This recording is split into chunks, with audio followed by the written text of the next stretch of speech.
Hello friends, how are you all? Welcome back to our YouTube channel. So today we are going to know some basic teaching maxims, steps और maxims used while teaching. Teaching के समय use करने वाले या शिक्षण के समय use करने वाले कुछ महत्वपूर्ण रूल्स या सूत्र, हिंदी में इसको शिक्षण सूत्र बोल सकते हैं. ओके, टीचिंग मैगजिम्स ना बहुत इंपॉर्टेंट है. ठीक है, एग्जाम की वजह से ये एग्जाम में आते ही रहता है. तो arts and now teaching maxims या शिक्षण सूत्र हम इस वीडियो में डिस्कस करने वाले हैं. सारे शिक्षण सूत्रों को इंग्लिश पेडागोजी के व्यू से, है ना, आप देख लीजिए और समझ लीजिए कि किस तरह से वो सभी रूल्स होते हैं और एग्जाम्स में उनसे रिलेटेड क्वेश्चंस किस तरह से पूछे जा सकते हैं. तो चलिए फिर वीडियो स्टार्ट करते हैं. पहला है नोन टू अननोन, है ना, ये एक रूल या हमारा टीचिंग मैगजीम हुआ. नोन टू अननोन हिंदी में जरूर आप इसको पढ़े होंगे, है ना. ज्ञात से अज्ञात की ओर होनी चाहिए जो हम टीचिंग कराते हैं. बेसिकली हमको ये क्या बताना चाह रहा है कि जब भी हम कुछ चीज़ पढ़ाते हैं, चाहे हम कोई लैंग्वेज पढ़ा रहे हैं या कोई दूसरा सब्जेक्ट्स पढ़ा रहे हैं, हमको ना हमारा टीचिंग किस तरह से रखना चाहिए, किस ओर रखना चाहिए. पहले हमको क्या पढ़ाना चाहिए और उसके बाद हमको क्या पढ़ाना चाहिए. ठीक है, यही है हमारा टीचिंग मैगजीम्स या टीचिंग रूल्स. ठीक है, एग्जाम्स की व्यू से भी इंपॉर्टेंट है, प्लस आप एक टीचर बनने वाले हैं तो उसके व्यू से भी ये एक इंपॉर्टेंट फैक्टर है. चलिए, तो जैसे कि हमने देखा हमारा टीचिंग कैसा होना चाहिए. पहला नोन टू अननोन, ज्ञात से अज्ञात की ओर. Teaching should be carried on what the students know either in their native language और in English. It is consider that old knowledge lays the foundation of new knowledge. जो हमारी teaching होती है ना, वो ऐसे होना चाहिए कि बच्चों को पहले हम ऐसी बातों के बारे में बताएं जिसको वो जानते हैं, है कि नहीं. उस जानने वाली बातों को बताने के बाद ही हमको ऐसी बातों के ऊपर आना चाहिए जिससे वो अपरिचित थे अभी तक, या जिस चीज़ को वो अभी तक नहीं जानते थे. और टीचिंग की इसी मेथड को या इसी रूल को हम बोलते हैं नोन टू अननोन. हिंदी में अगर हम देखें तो ज्ञात से अज्ञात की ओर. क्लियर. चलिए आगे चलते हैं सेकंड में. तो second one is simple to complex. जो हमारी टीचिंग होती है, हमारा टीचिंग रूल ये बोलता है कि ये होनी चाहिए सिंपल टू कॉम्प्लेक्स. मतलब हिंदी में अगर हम देखें तो सरल से जटिल की ओर. इजी चीज़ों को पहले बताओ, उसके बाद ही ना थोड़ा टफ या डिफिकल्ट चीज़ों में आओ. ठीक है, simple things and vocabulary should be taught first before proceeding to complex structure और वोकेबलरी आइटम्स. मेन जो हमारी हाईलाइट पॉइंट है वो ये है, देखो, by learning simple things learner feel motivated and confident. जब बच्चों को हम सिंपल और इजी चीज़ें पहले बताते हैं ना, तो उन लोगों में एक मोटिवेशन आती है कि हाँ भाई, मैं इस चीज़ को तो समझ रहा हूँ, है ना, या सीख पा रहा हूँ. उसके बाद धीरे धीरे उनको जो टफ या कॉम्प्लेक्स चीज़ें हैं, जटिल चीज़ें हैं, उसकी ओर ले जाओ.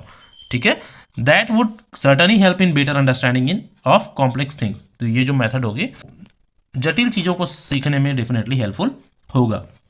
एग्जाम्पल्स जैसे आप देखेंगे तो गणित की जब हम टीचिंग कराते हैं तो हासिल के जोड़ व घटाना सिखाने से पहले बच्चों को गिनती व साधारण जोड़ ही सिखाया जाता है कि नहीं. पहले 1 2 3 ऐसा उसको प्लस करना सिखाते हैं, उसके बाद ही हम कठिन जो क्वेश्चंस होते हैं गणित के उसको सिखाते हैं. ठीक है, चलिए आगे हम चलते हैं. Next one is concrete to abstract. Concrete to abstract, देखिए आप जरूर इसके हिंदी पेडागोजी में इसको पढ़े होंगे और इससे परिचित होंगे, लेकिन अभी आप इंग्लिश पेडागोजी पढ़ रहे हैं तो इंग्लिश पेडागोजी के जो वर्ड्स है उनसे आपका परिचय हो रहा है या उनको आपको समझना जरूरी है.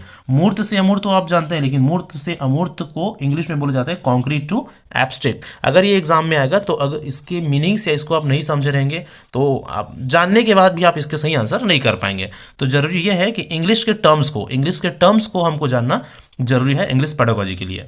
ठीक है, चलो. Concrete things are real things which can be seen and felt by our senses. Abstract things can be just imagine. Concrete मतलब मूर्त चीज़ें क्या होती है भाई, जो चीज़ें हमारी आंखों से हमको दिख रहा है, जिसको हम छू सकते हैं, है ना, जो जिसको हम टच कर सकते हैं, वो कॉन्क्रीट चीज़ हो गया, मूर्त हो गया.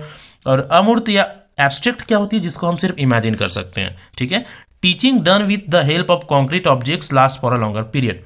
तो मूर्त चीज़ों के साथ या कॉन्क्रीट चीज़ों के साथ, ठोस चीज़ों के साथ अगर हम कोई चीज़ बता रहे हैं बच्चों को, तो अगर लंबे समय तक वो चीज़ याद रहती है कि नहीं. एग्जाम्पल के लिए अगर हम देखें तो learners can imagine a golden Apple only if he has seen an apple.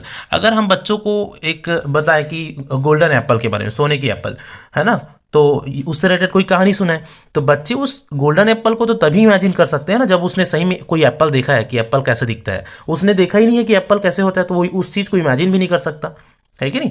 तो इमेजिन करने के लिए हमको किसी चीज़ का प्रत्यक्ष ज्ञान या उसके कॉन्क्रीट जो उसके शेप है उससे परिचय होनी चाहिए.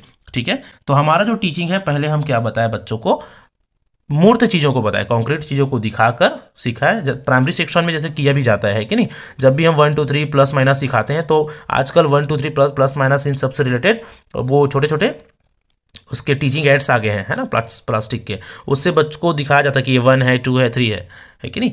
चलो, तो इस तरह से हमारा जो टीचिंग होती है प्राइमरी सेक्शन में, मिडिल सेक्शन में मूर्त से अमूर्त की ओर या कॉन्क्रीट टू एब्स्ट्रैक्ट होनी चाहिए। चलिए आगे देखते हैं। Next one is induction to deduction, in Hindi आगमन से निगमन। ये भी बहुत इंपॉर्टेंट है, कई बार एग्जाम में आया हुआ है ना, और आगे भी इन फ्यूचर्स बहुत सारे एग्जाम्स में आने की इसकी संभावना बनी होती है। देखो ये क्या होता है, इसमें ना कंफ्यूजन होती है स्टूडेंट को, आगमन निगमन क्या कैसे, है ना। इन इंडक्शन मेथड, आगमन निगमन को इंग्लिश में क्या बोलते हैं, इंडक्शन, है ना, and deduction. In induction method we give some example first, then try to reach on conclusion. Very important point है ना। हम इंडक्शन मेथड की पहले बात करेंगे, ठीक। इंडक्शन मेथड क्या होता है, सबसे पहले एग्जांपल देते हैं, फिर उस एग्जांपल को हम क्या करते हैं, उस एग्जांपल के थ्रू हम अपने कंक्लूजन, निष्कर्ष में पहुंचते हैं। उदाहरण से निष्कर्ष किसमें, इंडक्शन में।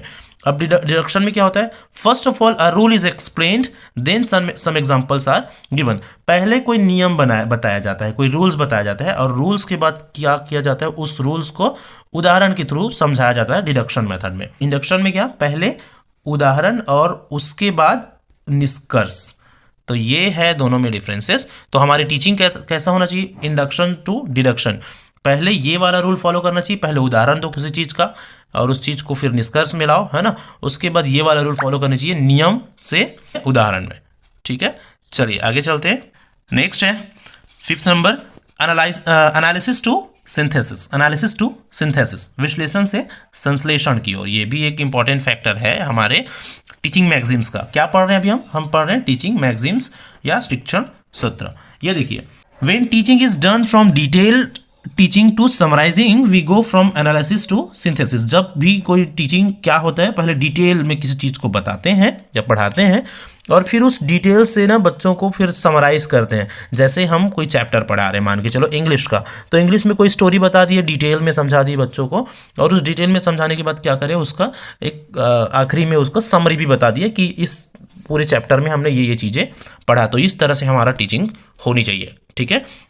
एक और एग्जांपल देख लो, छात्रों को यदि उत्तर प्रदेश के विभिन्न जिलों की जानकारी देनी है, ठीक है, तो सर्वप्रथम उत्तर प्रदेश, फिर उसके सभी जिलों की स्थिति व उस विशेषताओं की जानकारी कराई जा सकती है, और अंत में सभी को पुनः समेकित करते हुए उत्तर प्रदेश की जानकारी दी जा सकती है। तो इस तरह से विश्लेषण से संश्लेषण या एनालिसिस टू सिंथेसिस की ओर हमारी टीचिंग होनी चाहिए। आगे बढ़े 6th number, psychological to logical. Psychological to logical, मनोवैज्ञानिक से तार्किक की ओर हमारी टीचिंग इस तरह से होनी चाहिए, मनोवैज्ञानिक से तार्किक की ओर। देखो कैसे, while teaching the interest, aptitude, capacities and difficulty level of the learner should be kept in mind.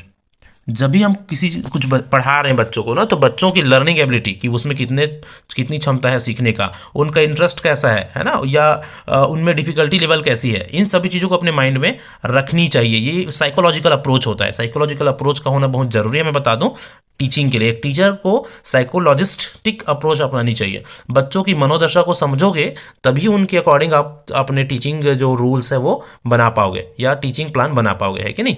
vocabulary and sentence structure of the students of the language should be taught keeping in mind the difficulty level of the learners, and then they could be arranged and explained in a logical manner। सबसे पहले जब भी आप teaching plan बना रहे हैं, teaching structure अपना तैयार कर रहे हैं, तो बच्चों के इन सभी चीज़ों को ध्यान में रखकर उसको प्रिपेयर करिए। उसके बाद उसको आप लॉजिकल मैनर में, तार्किक वे में उसको क्या करिए, एक्सप्लेन करिए। ये होती है एक टीचिंग मैगजीम्स या शिक्षण सूत्र पढ़ाने के सही तरीके। भाषा में शिक्षण का तार्किक क्रम वर्ण ध्वनि के पश्चात वाक्य सिखाने का है। ये क्या है, हमारे लैंग्वेज में टीचिंग का सही तरीका है। पहले हम लेटर्स पढ़ाते हैं, वर्ड्स पढ़ाते हैं, फिर सेंटेंस पढ़ाते हैं, जबकि मनोवैज्ञानिक क्रम के अनुसार पहले वाक्य, फिर वर्ड, फिर ध्वनि के बारे में जानकारी करानी चाहिए। तो ये भी एक इंपॉर्टेंट हमारा टीचिंग मैगजीम्स हुआ, ठीक है। चलिए आगे चलते हैं 7th नंबर में, फ्रॉम पार्टिकुलर टू जनरल, विशिष्ट से सामान्य की ओर। देखिए, हम इस पूरे जो अभी तक के इस क्लास में जो समझे उसको लेकर चलते हैं।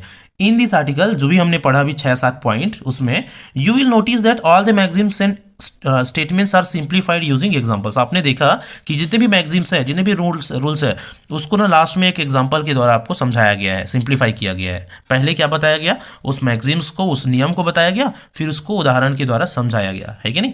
The same things must be done while teaching, यही सेम थिंग्स टीचिंग के दौरान हमको करनी चाहिए। अब पार्टिकुलर इंस्टेंस और scenario must be taken into account while explaining the concept and then the students can be asked to generalise the same. पहले बच्चों को व्यक्तिगत रूप से क्या करना चाहिए, किसी भी सिनेरियो को, किसी भी सीन को उनको समझानी चाहिए या एक्सप्लेन करनी चाहिए, और उसके बाद उस कॉन्सेप्ट को क्या करना चाहिए, बच्चों के लिए सरल करनी चाहिए, जनरलाइज करनी चाहिए, और बच्चों से उससे रिलेटेड सिंपल बातें पूछनी चाहिए। तो हमारा जो टीचिंग है वो कैसा होना चाहिए, पार्टिकुलर, मतलब एक विशिष्ट, है ना, विशिष्ट कोई चीज़ों से, पहले कोई विशिष्ट चीज़ों के बारे में बताओ और उसको क्या करो, सिंपल करो। एग्जाम्पल के रूप में तो आप समझिए थोड़ा सा, है ना। When you are teaching present tense and past tense, जब आप प्रेजेंट एंड पास्ट टेंस बच्चों को पढ़ा रहे हैं, you should take 1 or 2 sentences in particular, आपको 1-2 सेंटेंस लेनी चाहिए विशिष्ट रूप से या particularly, and explain the concept, और उस 1-2 सेंटेंस के माध्यम से आपको उस पूरे कॉन्सेप्ट को समझानी चाहिए, ठीक है। तो टीचिंग कैसे होनी चाहिए, टीचिंग होनी चाहिए आपकी पार्टिकुलर टू जनरल, विशिष्ट से सामान्य की ओर। चलिए उसके बाद आखिरी देखते हैं, लास्ट है हमारा फ्रॉम होल टू पार्ट्स, पूर्ण से अंश की ओर हमारी टीचिंग होनी चाहिए। While teaching the teacher must try to introduce the student to the whole lesson first and then move on to the intricacies of it, मतलब पहले पूरा लेसन, जब भी हम पढ़ा रहे हैं बच्चों को, पहले पूरा लेसन या चैप्टर को पढ़ाइए, ठीक है। उसके बाद उसके जो छोटे छोटे पार्ट्स है, पहले छोटे छोटे पार्ट्स है उसमें आइए। The crux of the lesson must be discuss first and then the lesson can be taught in parts. जैसे कि हम कोई चैप्टर पढ़ा रहे हैं इंग्लिश का, तो हमको क्या करना चाहिए पता है, पहले उस पूरे कहानी की जो सार बात है उसको बच्चों को बता दो कि भाई हम इस चैप्टर में इसके बारे में, इस चीज़ों के बारे में ऐसा ऐसा पढ़ने वाले हैं। अब पूरा उस चैप्टर का सिनेरियो बच्चों के माइंड में बैठ गया कि हाँ भाई हम ये पढ़ने वाले हैं, अब वो समझ गए बच्चे, है ना। तो अब फिर उस पूरे चैप्टर को पार्ट्स में धीरे धीरे छोटे छोटे जो टुकड़े में उसको बच्चों को समझाओ डिटेल में। तो ये होती है पूर्ण से अंश की ओर, है ना। भूगोल में पहले भारत का मानचित्र दिखाकर फिर राज्यों का ज्ञान कराया जाए। ओके चलो, मतलब पहले पूरा भारत का मानचित्र दिखा दो, अब पूरे पार्ट्स में एक राज्य को बच्चों को बताओ। तो इस तरह से टीचिंग होनी चाहिए, फ्रॉम होल टू पार्ट, मतलब पूर्ण से अंश की ओर, ठीक है। तो इस तरह से हमने कुल 8 टीचिंग मैगजीन्स जाना, जो आपके एग्जाम्स की व्यू से बहुत ही इंपॉर्टेंट है। सारे टीचिंग मैगजीन के जो वर्डिंग्स है इंग्लिश पेडागोजी के वे में, या जो इंग्लिश टर्म्स है उसको आप याद रखिए, आप आसानी से इन सारी चीज़ों को समझते हैं ऑलरेडी, ठीक है। आई होप कि ये वीडियो आपके लिए हेल्पफुल होगा आपके आने वाले एग्जाम्स के लिए। तो thank you so much for watching. अगर चैनल नहीं हो तो चैनल सब्सक्राइब जरूर कर लीजिए, ऐसे बहुत सारे वीडियोस हम आपके लिए आने वाले समय में लाने वाले हैं, ठीक है। चलो मिलते हैं नेक्स्ट वीडियो में, थैंक यू।